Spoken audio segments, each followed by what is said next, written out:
The new Parkway Theater, where good food, diverse entertainment, and community create a place for everyone. For showtimes and special events, check out www.thenewparkway.com. You are listening to High Score 510, where real talk is our vernacular. It was AG3's birthday a couple weeks ago. You know, I got him this duffel bag. You wanna know why I got him a duffel bag?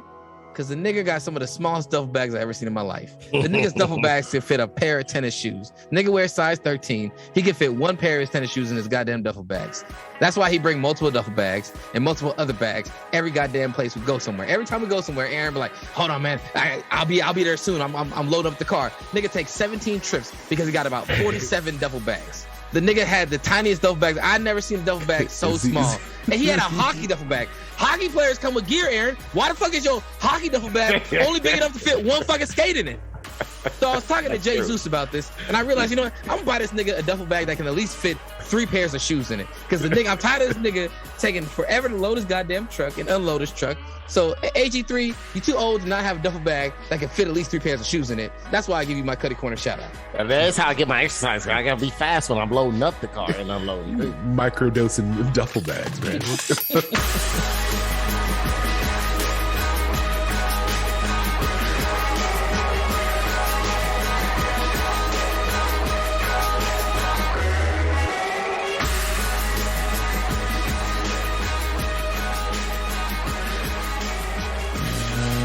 Welcome, ladies and gentlemen. You are listening to the High Score 510 podcast. You can catch us at High Score 510 on the Instagram, the YouTube, and the Twitter, at Horcrux Hipster on the Twitter, or on our Patreon page at patreon.com/High Score 510. And we are here with This is AG3, man, coming at you faster than someone celebrating Malcolm X family celebrating his birthday today. I'm hurting, I'm tired, just like every fucking body in this motherfucker. But I ain't taking no motherfucking days off because I can't be fucking great that way. That gotta be the fucking attitude and the mentality all the fucking time. All that weak shit, don't fucking live here no more. That shit don't exist. It's contagious, bro. Like, it's really fucking contagious. It's contagious. he should have been in the quarterback room. He was tired of that contagious, mediocre play. One of the coaches stood up and said, hey, can you repeat this speech in the quarterback room real quick? Take that to the QBs don't need it. The wide receivers didn't need it. The linebackers didn't need it. The O-line didn't need the speech. The RBs definitely didn't need the speech. That could have been a one-on-one meeting. Exactly, dude. The place cooker, the holder didn't need that speech. One person on the team needed that speech. And we are here with... Hello, everyone. It's Captain P.Funk coming at you slower than this process of moving on in my motivation. Now, the traffickers, these are people that take drugs. These are guys that are named D-Money, Smoothie, Shifty, these type of guys that come from Connecticut, New York. They come up here, they sell their heroin, then they go back home. Incidentally, half the time they impregnate a young white girl before they leave, which is a real sad thing, because then we have another issue that we got to deal with down the road. Shout out to Chris Christie's buddy, Paul LePage. And my name is Jared, a.k.a. DJartt, with 2 T's for a double dose of that tink tink. The D is silent, so it's just Jart. Hey, come here, let's go. One thing's for sure, I'm about to put on my stepping shoes. Then I'ma kick the door and go out and step the whole night through. Step in the name of blood. Step in the name of blood. Shoot in the name of blood. Shoot in the name of blood. Step in the name of blood. Step in the name of blood. Shoot in the name of blood. Shoot in the name of blood. I tell my partner that you can't come back until you wear some. Mama had 3 kids, I'm a stepper, you know I'm a stepson. Bitch, I'm a rock. Step in the name of blood. You know what's sad? His rap flow was actually kind of good. Shout out to R. Kelly for inspiring that song by Glock Boy LA. Yeah, I think R. Kelly's gonna want some royalties so he can pay for some new lawyers. But like I said, only thing you get from him is some red bandanas and maybe that meat that was on the grill in the video. That's it. Let's get into some news. Well, in news this week, mass shootings is back. It's the new norm. Once again, people getting shot left and right.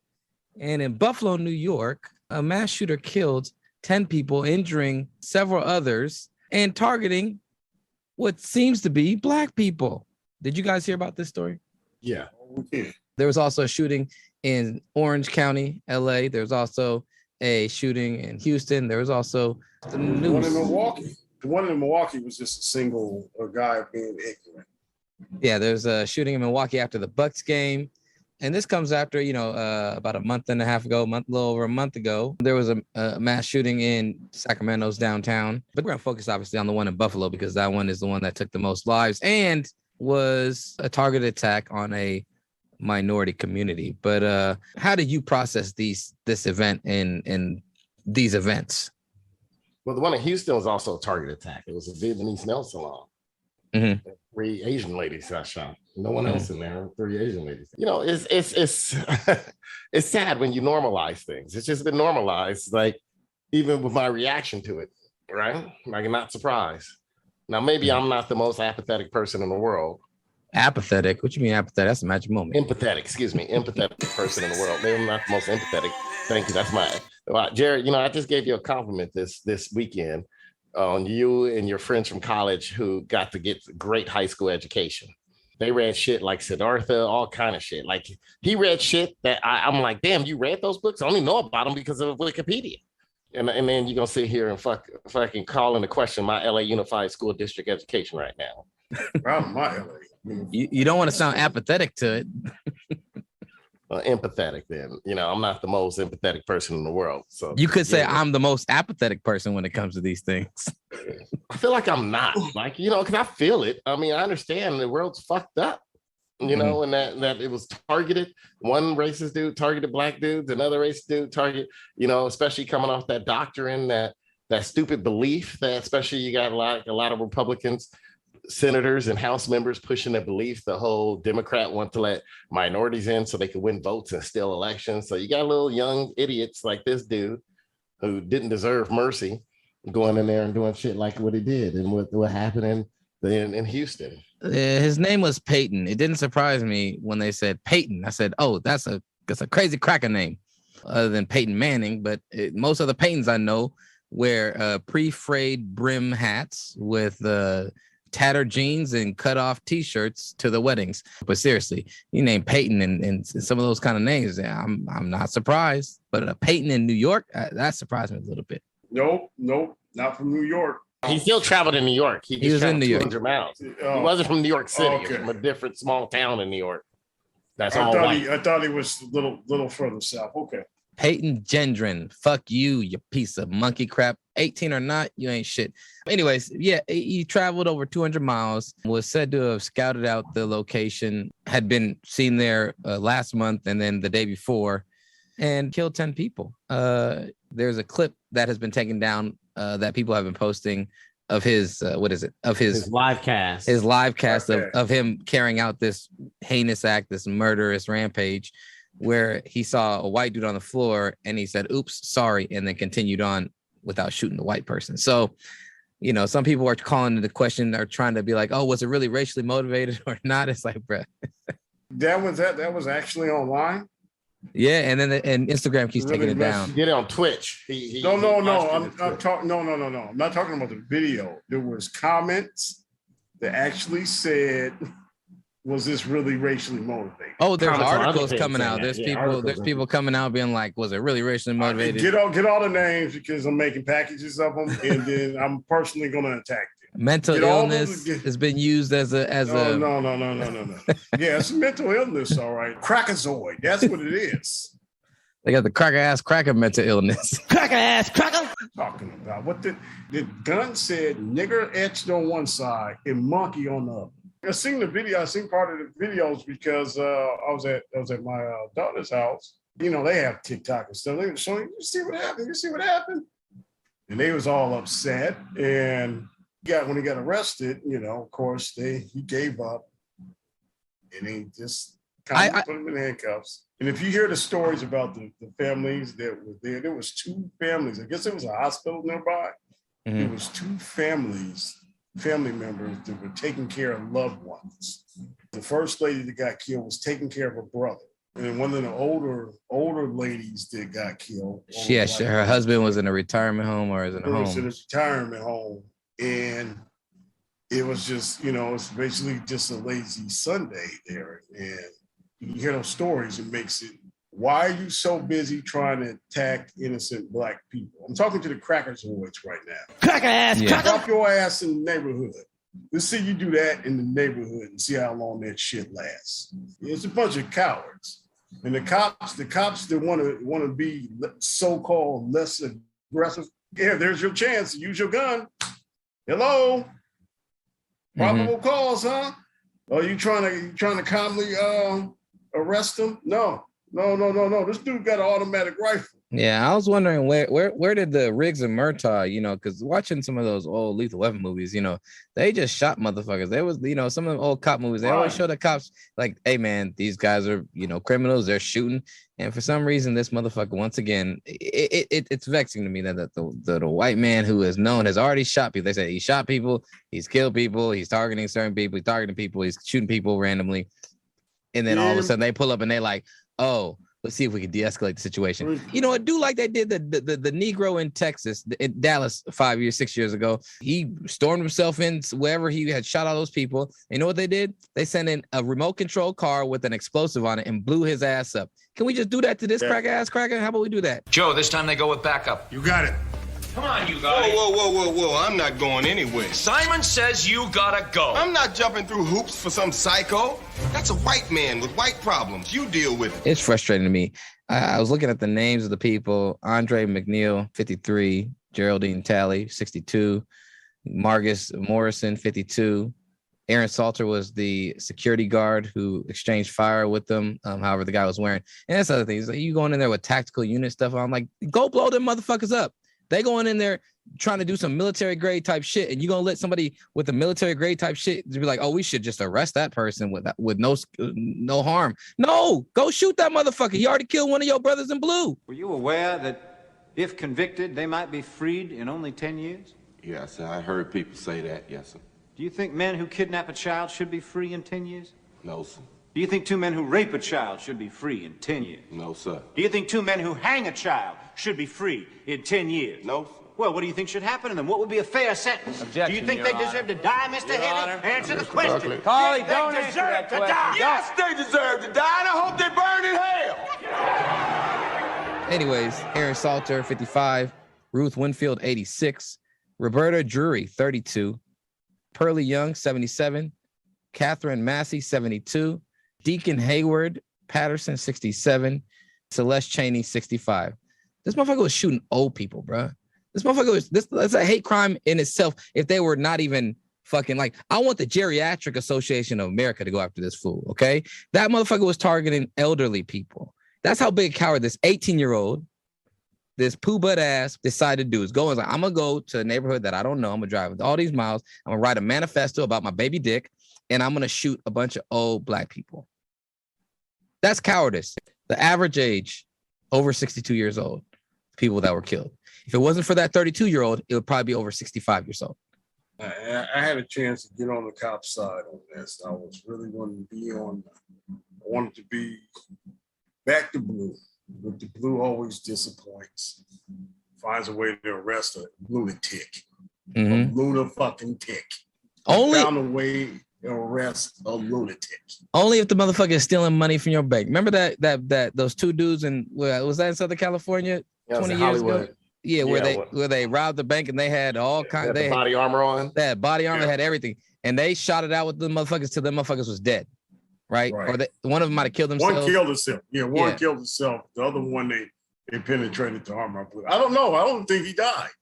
Didn't they catch him? I think he was injured. I think they killed all of them. I think all of them. I think the one killed himself, shot himself through the head. They showed it on LAPD. LAPD gonna send some bullets. Yeah. They might kill a Nicaraguan girl in the dressing room, but they gonna send some bullets. That's the one guarantee you got with LAPD. They ain't arresting nobody. They gonna send some bullets. It just vexes me. It's like it's becoming the same script, unfortunately. And these people are doing nothing to these people. They just mad for whatever reason. And this is, you say, you get to the root of if it's mental illness, like they trying to claim or trying to throw that out there. Like Fox News, like, could it be mental illness? He might be 18 and maybe his brain's not fully formed. It's like, nigga, please. The way you talk about everybody else and how they are, even though you got, saying migrant teenagers and children, you talk about them like they come here to rape your beautiful white women and shit like that and steal your jobs. But this motherfucker can go 200 miles, drive himself 200 miles, plot, plan, write a 180-page manifesto, and then, get a GoPro, figure out how to sync that bitch up to his Twitch stream, sign up for Twitch, pay for Twitch, so he can then stream that whole. Fuck you for even trying to question that shit. That motherfucker is a sick, twisted piece of shit that deserves to rot in hell forever in perpetuity. In other news, Tom Brady, that beautiful white man, signed a $375 million contract to be a football analyst once his playing days are over. What do you guys think about that? I'll let Brandon go first on this one. Oh, hey guys, thanks for having me on the show. Hey, Brandon's here. Hey, Brandon, how's it going? It's going well. What did I miss? You missed us talking about white people, white random acts of violence pissing us off again. Yeah, man, I just wanted to come on the show to mark myself safe against white supremacy today. I stay in Alex all day. It's the best thing you can do until they decide to come in your house and just start shooting people. Man, but Tom Brady, man, he's keep getting them checks, man. That's all I gotta say, man. He's got it figured out in the same way the white people have figured out illegal dumping by just putting a free sign on shit. Thank you. Dude, my neighbors down the street, I thought about the same thing. I'm like, dude, I'm tired of you saying free on shit because you don't want to throw it away. Exactly. And then I deal with it when the hoarder neighbor brings it upstairs and it's in the hallway for fucking 3 weeks. I didn't realize I was going to touch a nerve with that one. Sorry, it hit. And they're great people, but stop putting free on shit. I'm about to go talk to them. Stop putting free. Just throw the shit away. No, but Tom Brady's gonna find a way to get to the money, man. It's a crap ton of money, but when you think about who he signed to, they got the money. They already paid like $1 billion to show the game. But the problem is, Brandon, is a commentator, no matter how good, doesn't bring more people to watch the game. He's getting paid more than he made. They said he would be the 8th highest paid player in the NFL if he were just working that job. Since he's still playing, yeah. He's making $20 million this year, $25 million this year. But I got no problem with Tom Brady signing it. If I was in his shoes, I'll do the same thing too. My problem is this: why do I keep seeing these white quarterbacks when they retire get these huge offers, and some of them aren't that good, or some are a little overrated, right? And they get these huge offers and huge money, and they don't even work their way up. They're like, oh, we want them as soon as they retire. Forget the person that got all this personality. Shannon Sharp had to start off on the bottom. He's great, but he had to start off on the bottom.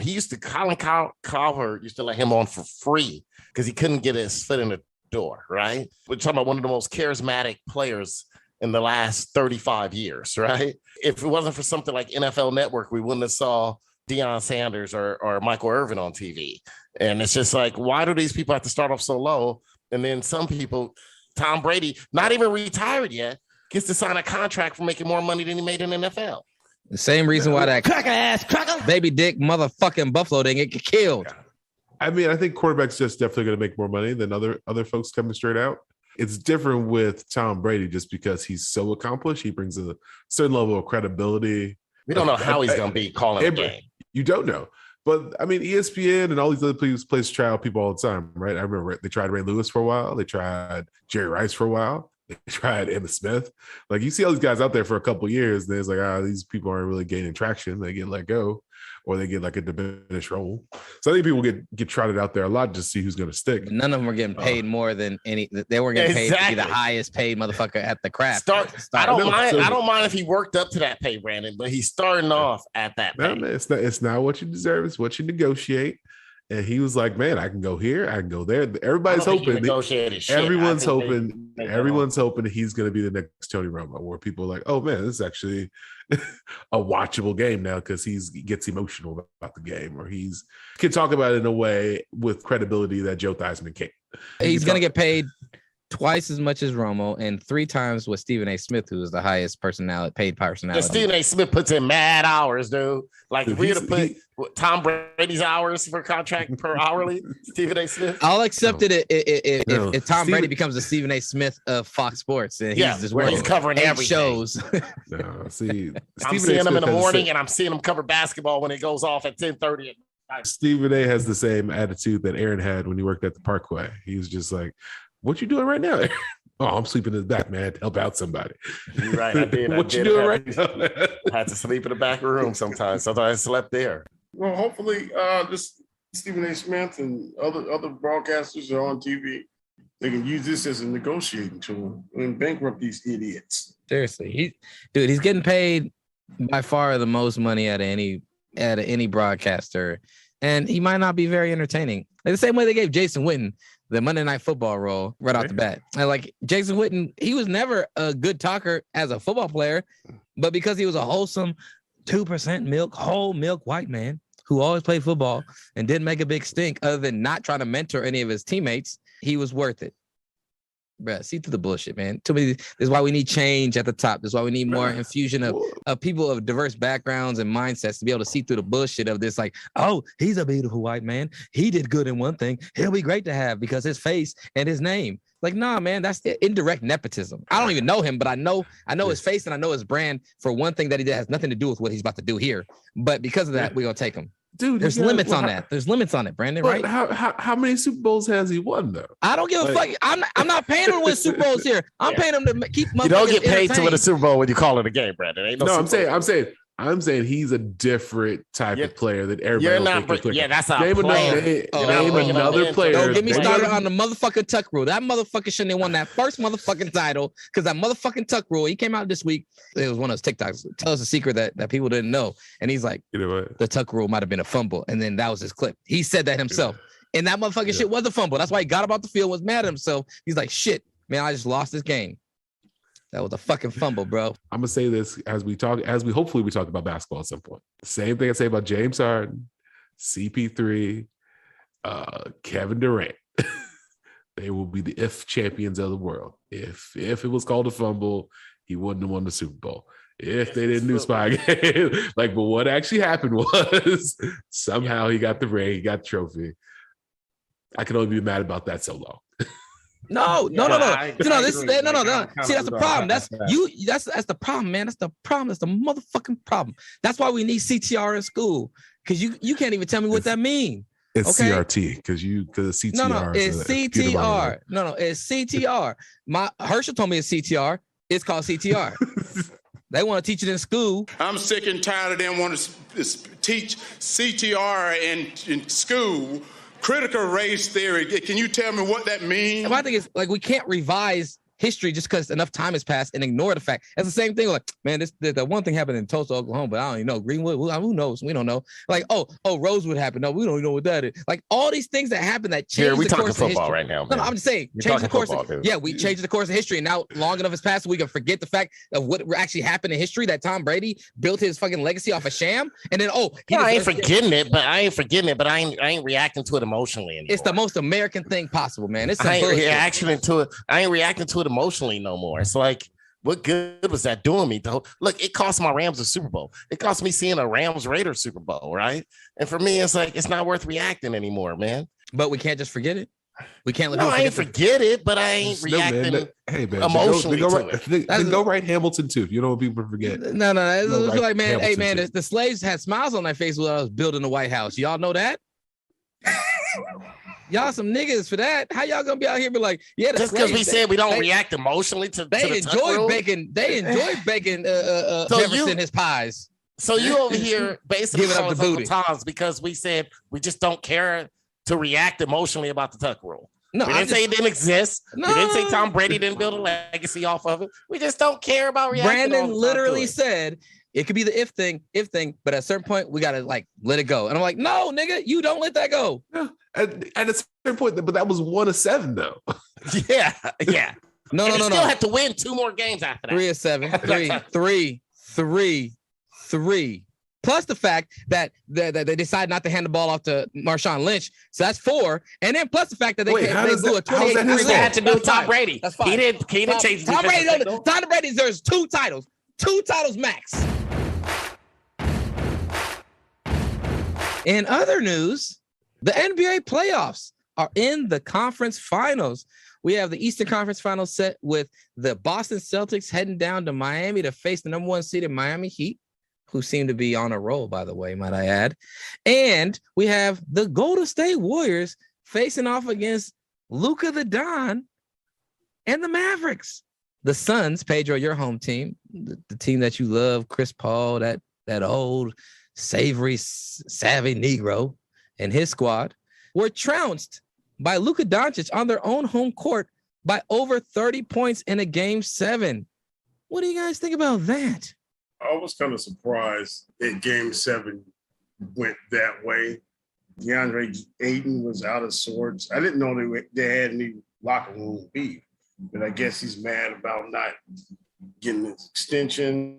I think Chris Paul. Not locker room. That's more like front office beef. Yeah, well, a little bit. Monty Williams was upset. He said something. He said it post game. He said it's internal. But the piss poor game the others played, I was surprised. It totally shocked me. A lot of the guys that were playing, at home well, just absolutely seemed like they just quit.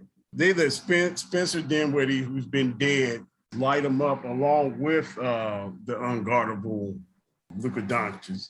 I guess it helps to have a championship coach. You got Jason Kidd. There's one ring. So he's on the staff.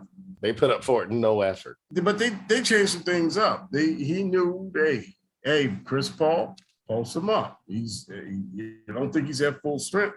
Booker, and we're expecting a lot out of Booker. Man, it just disappeared. Booker's never been a top tier elite athlete. So part of his game was him being, fundamentally sound. He didn't have much of a left hand coming in the league. He's developed his left hand to be able to be more versatile. Everyone's like, is he next Mamba? It's like, no, he's not the same athlete. Kobe Bryant was an elite athlete. He is Jamar DeRozan. He's a copycat. Yeah, DeMar DeRozan way smoother though. Way smoother. Well, yeah, he's still a copycat. Yeah, I agree with Jarrett. Way smoother. You know what the problem was? We let Kobe talk us into Devin Booker. Kobe really likes players who can score. That's his whole bread and butter. And he loved like Kyrie Irving. I'm glad Kobe didn't end up being a GM of the Lakers because they wouldn't have enough balls to go around in practice or even during shoot around, because he loved Devin Booker because Devin Booker showed an ability to score. And so because of this whole Mamba Academy and the Mamba mentality, after Kobe died, somehow Devin Booker just, he really embraced it, talked about Kobe being with it. And somehow in our minds, remember, I was on this show fighting with Baylor the Great when he didn't make that All-Star game. And I was like, right? Here's the thing. And he just showed us he can score, but not at a high rate. And he could get his shot up, but it ain't guaranteed like Kobe or Jordan was. No, that's the thing. He's not a playmaker. He doesn't get anybody else involved. No. He doesn't throw lobs. He doesn't play D. Well, I don't know. He's gotten better at D. But as far as getting he's going to look for his shot and his shot only. He's not going to break down the defense and toss it underneath, swing it out, or kick it back. It's not happening. He's looking for a shot. Kobe Bryant, as much as I used to joke about him triple pumping, jacking shots up, he always has 7 assists on the board. He's gonna play outstanding defense. Kobe was looking for a shot too. Yeah, he was looking for a shot, but if he didn't have it, he's definitely gonna dump it off. Devin Booker doesn't seem that. It seemed that way. He's like, he didn't pass. Devin Booker doesn't pass the ball to the interior. It's like if he gets in trouble, he's going to pass it out. His IQ was a lot higher than Devin Booker. Devin Booker is not there right now. No, Devin Booker's not there, and he's not as fluid of an athlete. He's stiffer. He's not like Kobe had bend and creativity around the hoop more so than what Devin Booker is. Like you see, I was watching like John Morant. Like John Morant is like springy, amazing. But at the same time, you see him, just like shout out to Kevin Brown used to do in college. We would be out there hooping, and he's adjusting, bending almost back all the way backwards to avoid the block and then put his shot up, and is really good at making those shots. But what's going to start happening? You putting that much more stress on your body. You eliminate angles of passes if you really do need to pass it out. And Kobe will get up in the air, switch hands if he need to, get around you. Like you see Steph Curry with that touch where he does that. Jordan Poole has been really good at that.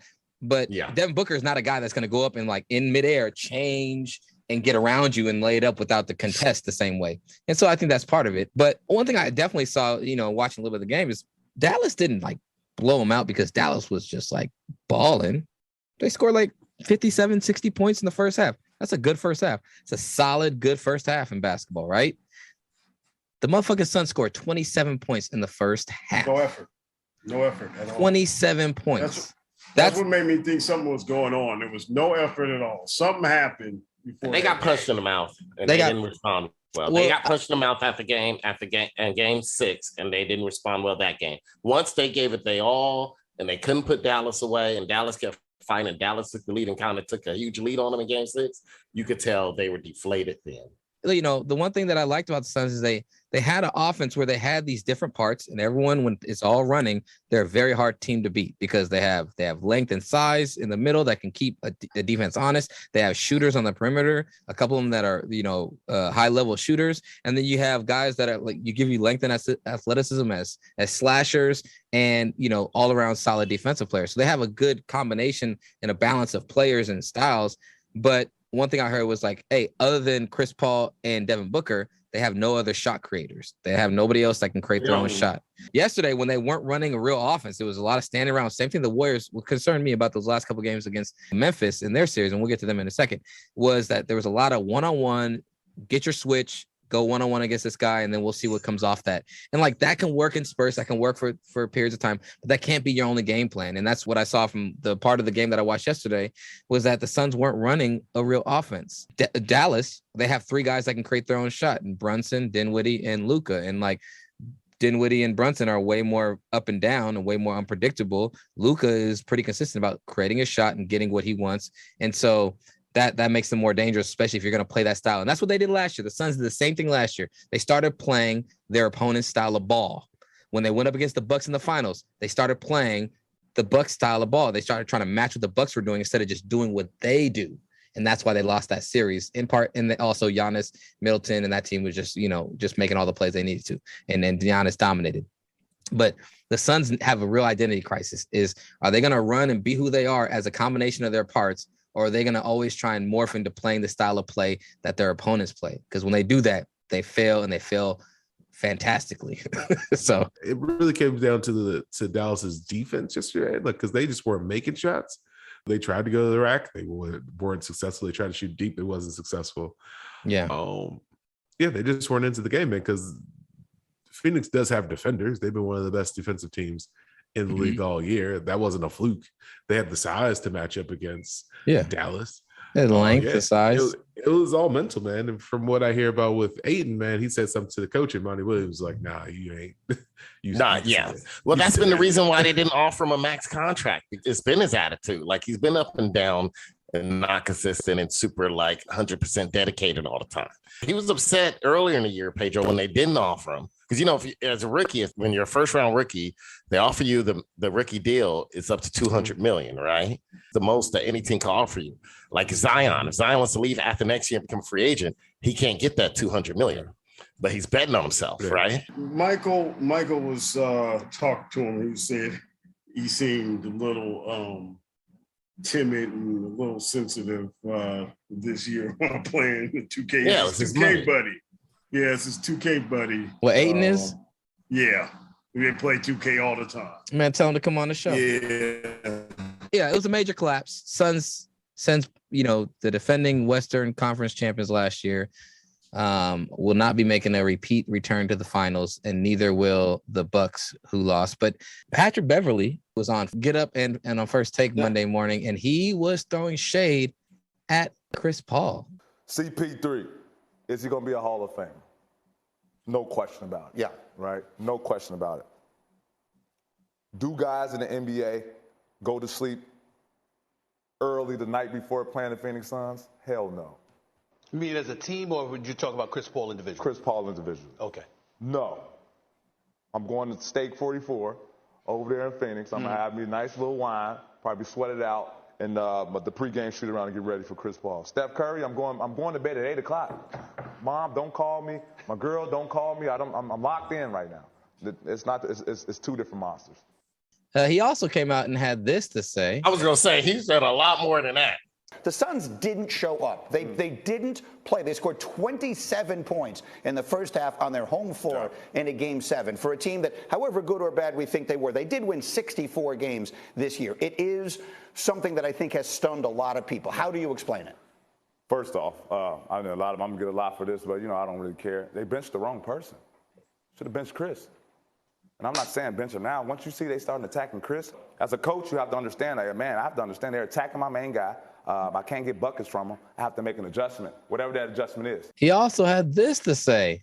Ain't nobody worried about Chris Paul when he play Phoenix Suns. Nobody in the NBA. Well, what did I just say, though? And I'm just letting you know how NBA players feel and think. I believe you, but what I'm saying he's is... finessed the game to a point where he gets all the petty calls, all the swipe throughs at the end. I mean, this guy is out, man. We gonna be honest? We want to be really honest? Yes. He should have fouled out. He should have fouled out. The last game, too. You see the replay against Brunson, hit him on the shoulder, hit him in the mouth, ref don't call anything. If that's me, review it. Flagrant 1. If that's him, they don't call it. So let's not get it twisted, man. He should have fouled out. He can't guard. He literally can't guard. He can't guard. Yeah. He can't. Chris Paul can't guard anybody? Is that what you say? Did you see that? No, he can't. Everyone knows that. Excuse me. No. I don't know that. Everybody knows that. He can't guard anybody. What do we call them? Cone. You know what you do with cones? Like when in the summertime, you got a cone. You make a move. What does the cone do? Stay still. Exactly. Yeah. He's a cone. Stop playing, man. Everybody knows that. Everyone knows that. It's just y'all don't want to accept it because. No, I don't accept that. But he looked like it against Dallas. He couldn't guard, to be honest. He couldn't guard Brunson. They couldn't hide him because he couldn't guard Doncic. Couldn't guard Luka at all. They couldn't guard Bronson, and they couldn't put him on Dinwiddie. They were going around him. That's true with a lot of your older superstars. The reason why the Lakers didn't make the playoffs. LeBron James didn't play no on-ball defense. He wasn't trying to play on-ball defense. He wasn't trying. At his age, he knew he's not going to put in the effort. He knew he wasn't going to win with them kids, so he didn't put in no effort. And a lot of times when you get older, like you can't stand in front of these young kids, even if they're not skilled. That's why I wonder why in the world the Lakers put a roster together full of garbage defenders. I will say this, that Pat Beverly is valid in his opinions about it, just because you always have that ex-coworker that ain't shit that never really worked. He saw him in practice every day. He saw him in the gym. He saw him at games. He's played against him. Like, I think he knows exactly who Chris Paul is. He's just that one dude that gets a little too much shine, but he realizes, like, man, I could take this dude. Pat Bev thinks he could take Chris Paul at this point in his career. And he's like, I don't know why everybody think he's so tight. It's one of those things where, like, Patrick Beverly can share his opinion. He can give his critique. But he also needs to realize he's very mediocre. Like, if Pat Bev was like a all-star, a couple times all-star, if he was, more than just a glorified he's a defensive nuisance. He's not a defensive stopper. He's not a shutdown defender. He's a defensive nuisance. Like, he's what Chris Paul is now as a defender. Like, he's been that his whole career. Chris Paul is going to body you and try and be physical and be a nuisance. But at one point, Chris Paul was an elite defender. Patrick Beverly has never been an elite defender. He's a mid-tier. He's been a starter in the league for 11 years. Like, only because of his defense too. Only because of his defense. He ain't scored 25. He's where Chris Paul is now. Was Patrick Beverly out there stopping John Morant? Was he out there stopping, Memphis from scoring points? Because I'm pretty sure they lost that series in 6 or 5. Was it 5? 6. But we're not talking about this one series. Like, he's been a starting shooting guard that can't shoot, like, for 10 years because of his defense. And a starting point guard that can't point guard. There's this thing. He's a middle class. I wouldn't put him at elite, but he's one of the better defenders in the league. He's not elite though. Yeah, because he focuses his entire essence on the court. about being a nuisance defensively. He don't do nothing else offensively. They're playing 4-on-5 basketball on the offensive end. Do. No, that's all But he defends can better do. than Chris Paul. No. There's a difference. When Andre Iguodala came to the Warriors and they're playing LeBron, they said, "Don't worry about scoring, just guard LeBron." That's what they told him to do, not because that's all he could do. That's because they were 3 other players on the court scoring 20. No, but Patrick Beverley's not that case. Patrick Beverley's the guy where they're like, "Don't try and shoot. We don't want you to shoot. Don't do nothing. Just go play defense, and we'll figure it out." Bruce Bowen even knew how to figure out how to shoot a goddamn corner 3. I'm not saying that Pat Beverley is wrong in his assessment of Chris Paul. I'm just saying, coming from him, it's harder to take for me. Nah, not for me. I mean, yeah, he's a nuisance, and you can tell he's a Chris Paul hater. Yeah, he's hating on an old Chris Paul, but I get it. People don't like Chris Paul. I don't think he's hating on the Chris Paul, like all Chris Paul. I think he's hating on the Chris Paul now and the Chris Paul, the dirty player. That's what he's hating on. No, I can get that. I can get that. Series against the Pelicans, your boy Chris Paul elbowed Alvarado, hit him in the nuts. He wasn't getting shit called on him. He was just dirty. Chris Paul's always been dirty. He's been dirty since he was at Wake Forest, right? He's been a dirty player. Never one of my favorites because he was always dirty. And I played a little dirty, but I was like, he's a little beyond dirty, right? Like every now and then, you got to just not be dirty and just smack somebody straight up. And he never did that. I was like, Patrick Beverley, man, like you're just going to focus more people on how you play from now on and your mediocrity by being so candid about somebody else. And so, like, I'm going to be looking at what he does next season and be like, bruh, you can't even average what old Chris Paul averaged as a player, and you over here talking shit like you know what I'm saying, speaking the gospel. Yeah, did he play bad? Yeah, everyone knows he played bad. Everyone can see he played bad the last 4 games of the series. He was not playing well. But Patrick Beverley was the playing game MVP, dude. I know that's his greatest career highlight. I made the playoffs every year of his career, man.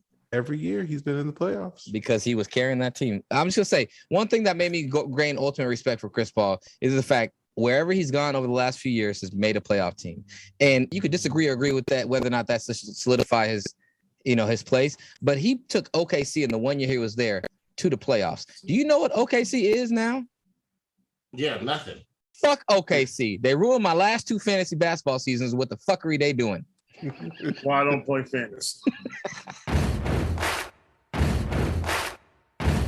In other news, the Eastern Conference Finals is set as Boston was able to rout Milwaukee in a Game 7 in Boston. What would you say were your observations from that series? And going into this Eastern Conference Finals, what is your outlook on the Miami Heat versus Boston? I look at Boston as being the favorite right now because they had 2 skill guys and they got a lot of workhorses. They got more than enough. They're the deepest team that's left in the league right now. Miami has a lot of people that play hard, play good defense, but those are young people. Those are Strus and I don't know the other guy, and then they experiment in the middle playoffs with Victor Oladipo. I don't understand what's going on there.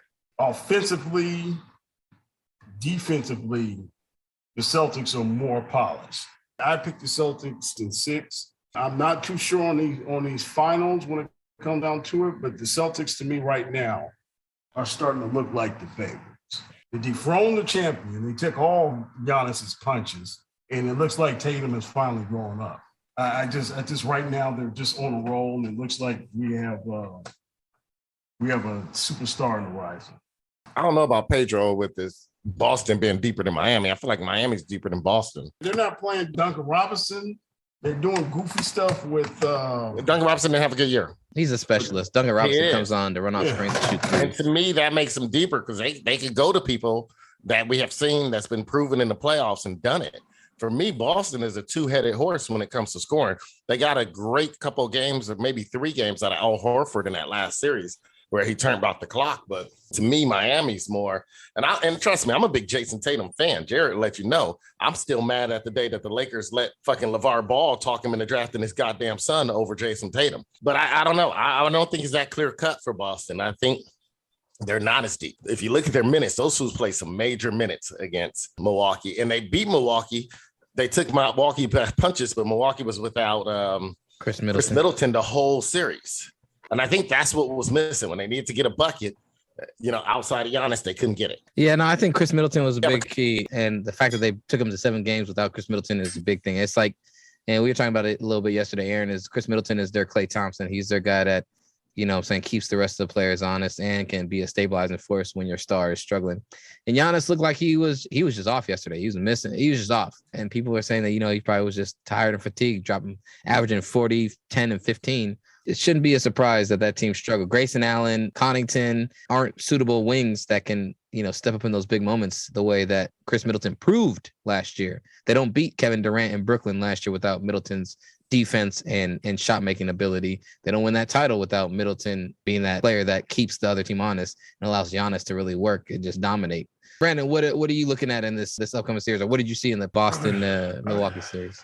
Yeah, I did not watch too much of the series. I'm really just hoping whoever the Warriors play, the other team gets COVID. That's just really I want a Tom Brady championship for the Warriors. One they don't deserve. You gonna have me calling out CTR on this fucking playoffs? Just roll out the red carpet. Steph, you ain't even got to play, man. We got they tallest player is Marcus is Marcus Smart right now. They're the tallest player. Well, who do you guys got in this series? Do you guys think it's Miami or Boston? How do you guys see this series playing out? I hope it's Miami. I don't think I can take Boston fans talking about basketball for a week and a half. I think Boston has the top end talent to win it. But I think Miami has the experience because they were in the finals 2 years ago. And the better team. I think they run a slightly better system, and their defense potentially, you know, it could have been the James Harden is washed effect. Did you just say run a better system? Offensive system than Boston. Can you say it one more time, please? It broke up a little bit. Oh, they run a better system than Boston, I think. All right, I just need you to say that because I remember years ago you just went off on Spoelstra and how he don't run an offense and this and that. Well, he didn't. No, because that's what he's playing with LeBron. That was the LeBron effect. He didn't run anything with LeBron. It was the LeBron effect, but you were blaming Spoelstra. Yeah, he should have been in LeBron's ass. Like, LeBron, you want to win a title or not? You came here to win. Man, it's 1, hard 2, 3. I would have been on the sideline as Spoelstra. Was like, man, you came here and brought all this pub. Talking about 1, not 2, not 3, not 4. For them to fire Spoelstra than it is to get rid of LeBron. You know how many times LeBron passed out of the post when he had JJ Barea guarding him? Not once, not twice, not 3, not 4, not 5. Every fucking time JJ Barea had him in the block. He had JJ Barea on the post and passed out. You already admitted it. It's too late now. You already said. No, Spoelstra has built his name once LeBron left, and his teams have been consistently quality teams. So I give Spoelstra credit, and that also helped me realize where LeBron is and the way he plays. And LeBron is a really good player, includes a lot of people in his playing, but his playing is like it's my way or the highway type shit. Ever since he left Cleveland, it's been his way or the highway. He plays with 2 other superstars. He recruits other players to come play, veterans, and they play their role, and everything revolves around LeBron. That is the epitome of LeBron's career post his first stop in Cleveland. I think it's worked out pretty well for him. LeBron was in the finals every year for like 10 years. Like that's great. He was in the finals for a weak ass East. Let's not forget CTR. Critical race theory. Can you tell me what that means? The East was fucking weak for a long time. It's still hard to make the finals. There's still no. If it was so easy, why didn't somebody else do it? Yeah, I agree. Because it's LeBron James. What are you talking about? I'm not gonna say LeBron ain't still LeBron. So you admit he's better than everybody that was in the No, East, right? I admit LeBron is a great player. I'm not saying anything that LeBron. I'm not taking away from LeBron being a great player. Was he a great player when he didn't post up JJ Barea to win that title? No, because he was juiced off Dwayne Wade hitting a 3-pointer and wanted to start celebrating early and punching him in the chest like he was doing something special, and then they got blown out the next 2 games. Right? Okay, so we can be clear with that. Was he great as he's aged and he can't do the same thing that he wanted to do, what he did for that 10-year span? No. So he's not great anymore, but he's still a really good player, and he was a great player for a long time. He's great. I'm not saying he's not great. I'm saying is that LeBron playing in the soft-ass East and LeBron at his peak, this is how you know he's not in his prime anymore. He can't just do what he's done for the last decade and get to the finals, or even get to the Western Conference Finals, or even fucking make the playoffs this year. That's all I'm saying, is that it was LeBron's way or the highway. If you look at every team he's played on since he left Cleveland that first time, you tell me what is the makeup of those teams. It's almost all vets. It's a lot of vets, and it's 2 other superstar players, even though Aaron will argue Kevin Love is not a superstar. That's fair and fine. But 2 other star players that are stars of their team playing with him. Did Kevin Love play in the All-Star game? Dude? Yeah, he was dude. They were trying to trade Kevin Love for a first round pick and Klay Thompson, and the Warriors laughed at that shit. No. The Warriors thought about it. It was one person that laughed and said no. Jerry West said that's some bullshit. No, yeah, the Warriors were gonna do it until Jerry West said no. It was thought about. I don't know. The Warriors might have done it, but it was Lacob and then management. I don't know if they would have done it. They might have. I doubt it though. But LeBron was tight. LeBron, one of the greatest players of all time. Arguably the greatest player of all time. I'm not saying that going to the finals 8 times in a row is not a feat to behold, and one of the reasons why you should consider him your GOAT. So that's a fair argument. What I am saying is that he made it to 8 straight finals with 2 other stars on his squad and a team full of players that he hand selected or hand recruited to take less money to come play with him. No, but it's one thing to say they took less money. They signed the contract. Like they could have signed anywhere and they decided to sign there, right? Because they had a chance to win because they had the problem. But at the same time, you still got to go out there and play the games. He still averaged more points than everybody, still has more rebounds than everybody. He still has more assists than everybody. Yeah, because he was that elite of a talent. Yeah. You act like if he had 2 other stars. Every other team has stars on it, right? Every other team has other players that are paid to play basketball and play against him. I don't want to turn this to LeBron, how LeBron's the greatest player ever, but at the same time, like he's better than everybody else he's played against. No, I think it was tight. LeBron is one of the main reasons why the player empowerment movement took over. It's because LeBron and his whole solar system around him, he got to dictate the gravities of different things, whether it was personnel decisions, economic decisions. You know what I'm saying? Like he got to pick and choose for a decade, guys. Like you can't ignore that. No other player has had that impact or that decision-making power in any franchise for this extended period of time, going from multiple teams too, not even just one team. It's not like he's been on one team the whole time. He's gone to multiple teams and he's changed those teams by his presence and in the presence of him being able to also choose who comes in and plays with them. Like you guys, if you guys don't see that, then I don't know what to tell you. I mean, I ain't arguing against it. Well, I don't know why we arguing LeBron. But why you say that? Talk about it like it's. I'm just saying he's played a different game than many of the other stars that we talk about the same way. I don't understand why you're not giving him no credit. I am giving him credit. See, y'all niggas. You're not giving him enough credit. You're not giving him enough credit. This is the problem. This is the problem with CTR. You're not giving enough credit. God damn it, Herschel. Tell me why we need CTR. I'm sick and tired of them wanting to teach CTR in school. Critical race theory. Can you tell me what that means? I'm tired. We all Americans. We yellow, coonback, redback. It don't matter. We all just American. We all mutts out here. That's what Herschel Walker was. That's what y'all trying to tell me right now. Okay? CTR is real because it allows us to give context to how shit actually happened, so we don't forget and gloss it over with some goddamn sugarcoating type shit. You ain't never read no CTR. Oh man, you lying. You ain't never met Martin Luther King. Knocked the wind out of me. Yes, he did. No, it didn't. Yes, he did. No, he did not. Cutty Corner shout-outs. Cutty Corner shout-outs to say we get the show with where everyone gets a chance to rant, complain, or highlight something positive in the world. Cutty Corner shout-outs. Cutty Corner shout-outs. It's time. We're burning out. God, if you let it in, hell, so cold and bleeding now. I'm in for this, man. Gonna let you down. He had sex with my mama. We're broken people now. I just said I need a back. Aaron, do you have a Cutty Corner shout-out? Yeah, this is kind of in between a positive and a negative at the same time. Cutty Corner shout-out goes out to Sports Illustrated Swimsuit Edition, and not for the reasons that I've been texting about, and I'll let someone else talk about that. This year's Swimsuit Edition focus women from who they said who had big impacts on the world. So the cover's Kim Kardashian, which really pissed a lot of people off.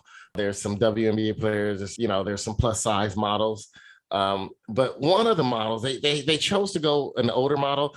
Up until this year, the oldest person ever appear in a Swimsuit Edition was Kathy Jacobs at 54, a very gorgeous ass 54 too, man. This is a positive because they put in someone that's a little more elderly and mature that makes Kathy Jacobs. They put in someone almost 20 years her senior this year. And so I'm kind of like shocked, like, would I buy a swimsuit magazine that got someone older than my mom in it, right? And my mom is like AARP 80. She turns 80 this year. And someone's older than my mom. So I want to kind of give them credit for doing that. But then it's like, are we getting too politically correct, Jared? Oh, no, excuse me. I'm wrong. She's younger than my mom. She's 6 years younger. She's 74. So she's 20 years older than Kathy Jacob and 6 years younger than my mom. Shout out to Elon Musk's mom for making it on the cover of Sports Illustrated magazine and being in there in a swimsuit. She is rocking it at 74. I give her that. So I'm kind of caught in between. This is a positive and negative, maybe because part of me is partially attracted to it too. Like, you know what? You don't look bad for a 74-year-old, man. Maybe I could go, go over there and, you know what I mean?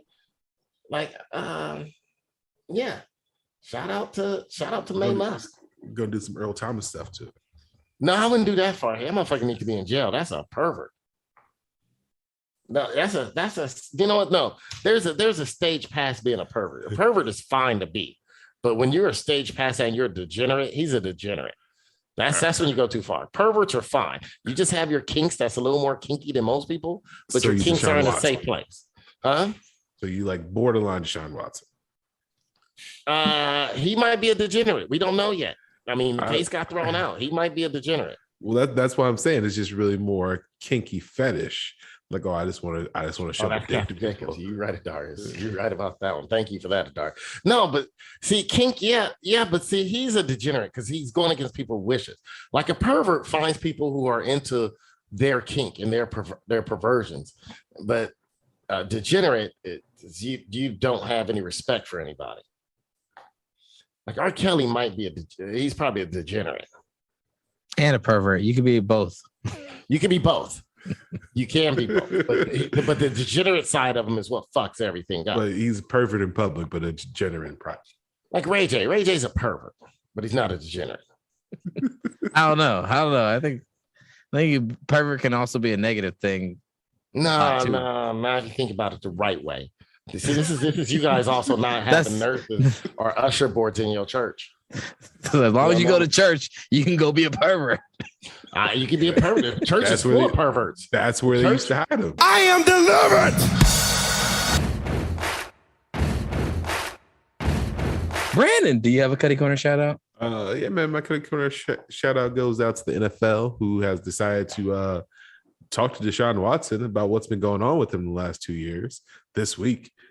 I don't know if you know this about Deshaun Watson, but he was accused by dozens of women of exposing himself to them without their permission, unknowingly, massage therapists.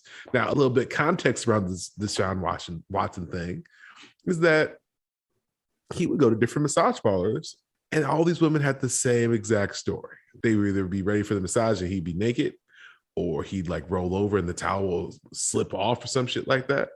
Now, I don't know if you know this about NFL players. They have access to really great masseuses. They also have really they're really strong people, and you need somebody with strong forearms and strong hands to work out your muscles if you have tight muscles, right? So what I'm saying is you need to be massaged by a man. If you are a big, strong man, you need to be massaged by a man. He's got these 120-pound women, these 5'3", 120 women massaging on him. That is not for his athletic performance. I'm just saying the context in which he has been looking for masseuse is a little suspect. I would think that the NFL will at least talk to him about it when all this was going on and was in the news. Like, hey, have Goodell bring him in and say, hey, man, do we need to know something? Instead of giving him $230 million. I'm just very confused by it because I thought you should have talked to him 2 years ago. I'm gonna be honest, the NFL already got that shit figured out because if you look, they don't play their first primetime game.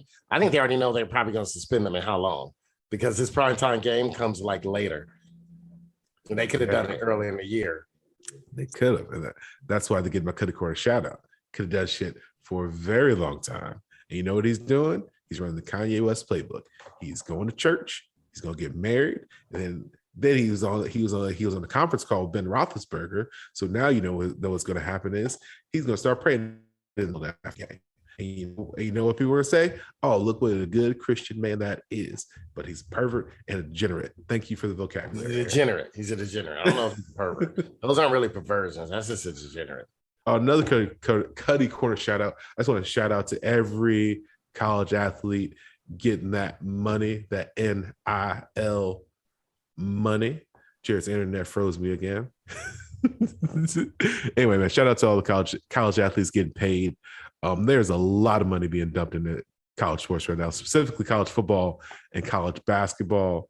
My only hope is that these players actually do get the money that they've been promised, and that it's not some agent or some middleman is going to be cutting them out of their funds.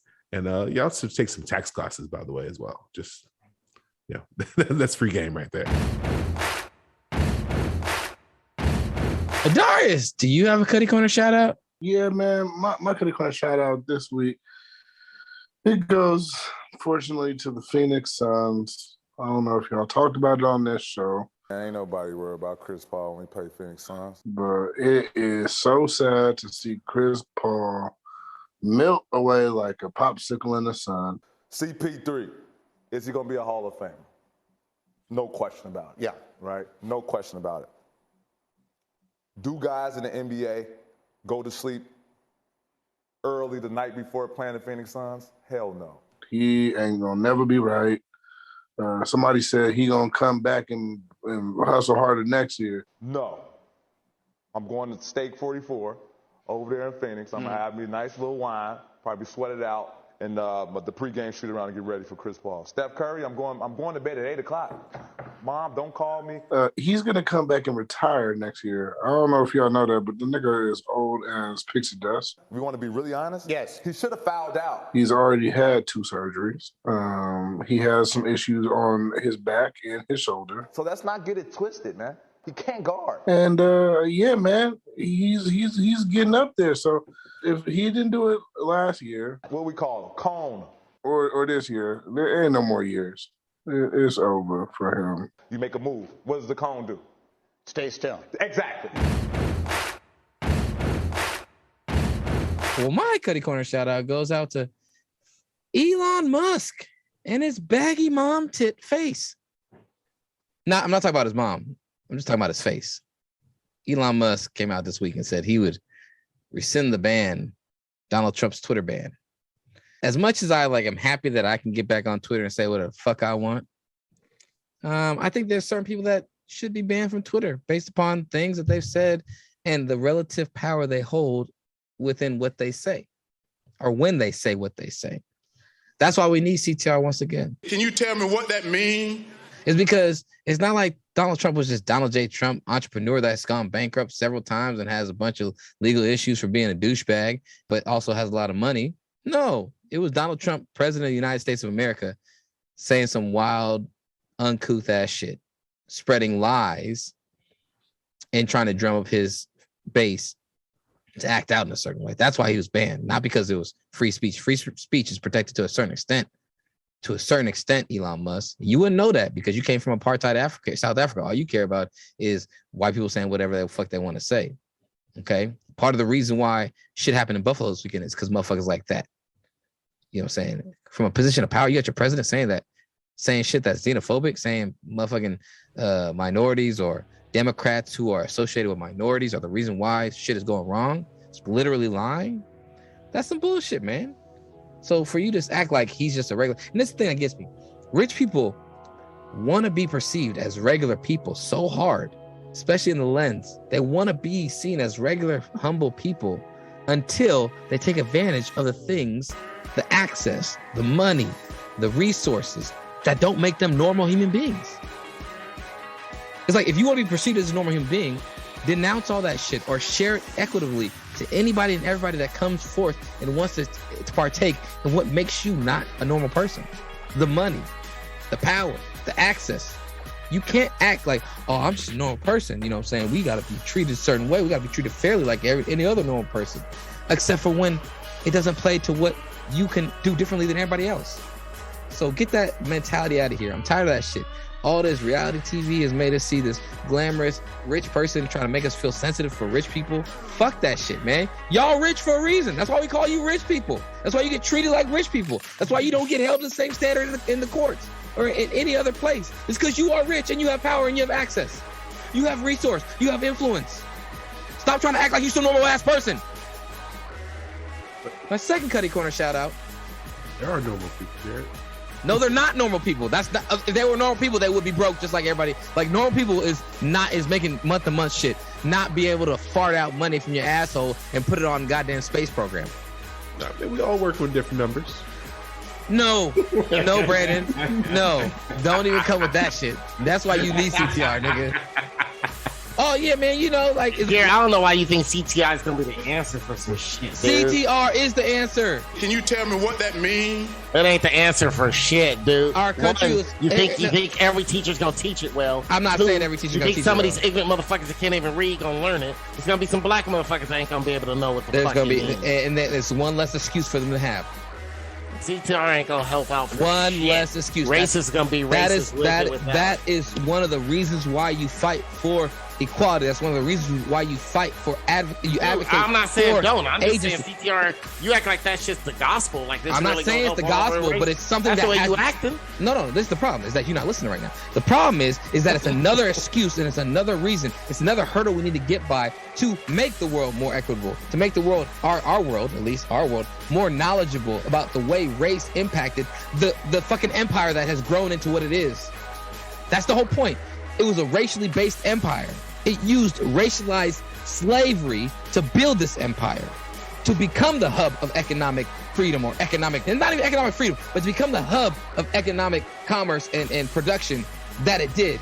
Race was one of its core tenets. And if you don't acknowledge that and you don't learn that properly, then you have another reason, another excuse to have inequity. You have another reason, and a very big reason, to continue perpetuate inequity and mistreatment and marginalization and suppression and oppression. So, Jared, what's the goal with your CTR platform here? CTR, it needs to be taught in school. I'm sick and tired of them wanting to teach CTR in school. Critical race theory. Can you tell me what that means?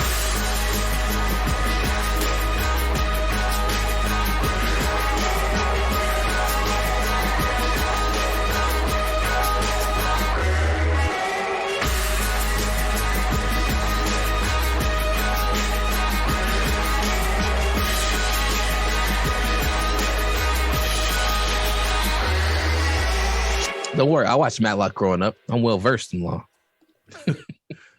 Law and Order SVU Pervert Degenerate Edition. Yeah, ooh. That's what SVU was. We'll do a game, Aaron.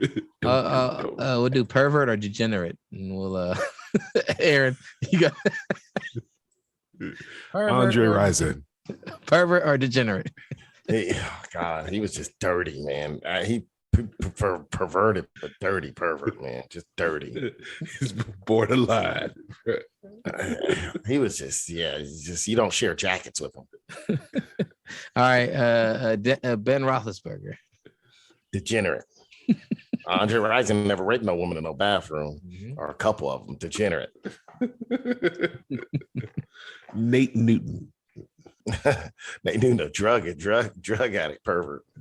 Man, he used to kick with Michael Irvin. He was Michael Irvin adjacent. Pervert. That's a pervert. They were perverts. They were degenerates. They're perverts. He a fool. He's on the Cowboys podcast. He's pretty funny.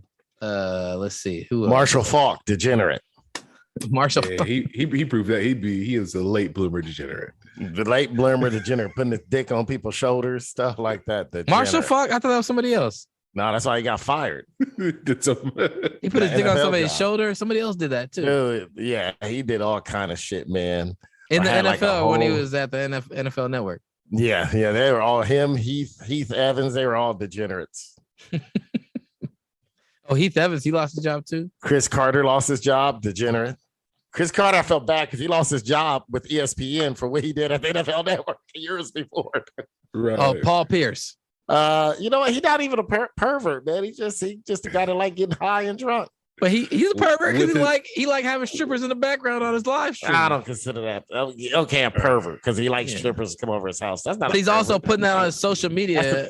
That's a very low end perverted. Okay, yeah, that's fine. But he's also shouting out other strippers to come over if they want to make money. Come make some money. He was trying to keep the economy going. That's the black market economy. The informal economy supports the formal economy. That's all he was doing.